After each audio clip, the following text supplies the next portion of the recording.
Thank you very much, Mr. President. And first, let me say I would like to thank Mitch McConnell for his leadership, and I'd also like to thank Chuck Schumer for the enormous bipartisan support we had on this bill, and the many senators, both Republicans and Democrats, that worked tirelessly over the last 5 days on all the task force. As the President said, I got to live in the LBJ room for the last 5 days, and we couldn't be more pleased with the unprecedented response from the Senate to protect American workers and American business in this situation. The President has outlined many of these, but let me just quickly go through them. Again, small business retention loans. This will cover roughly 50% of the private payroll in small businesses, where we will immediately make loans that will supply 8 weeks of salaries as long as they keep workers employed and overhead. And those loans will be forgiven at the end of the period as long as they keep workers employed. These are SBA loans, but the Treasury will be issuing new regulations authorizing almost every single FDIC-insured bank to make these. I expect by the end of next week, we will have a very simple process where these can be made and dispersed in the same day.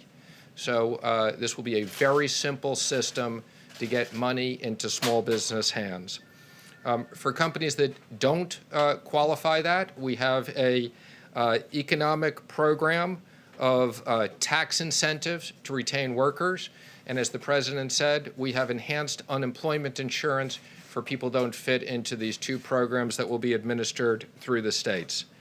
We also have economic impact payments. These will be within the next 3 weeks, direct payments into most people's deposit accounts.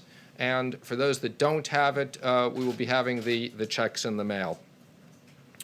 Treasury will have additional authorities. We have $500 billion that we can use to work with the Federal Reserve for emergency programs that will create up to an additional $4 trillion, if needed, to support American business and American workers in an unprecedented way.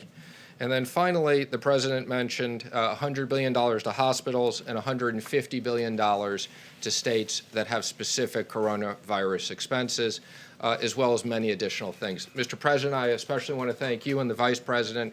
You were constantly available to us.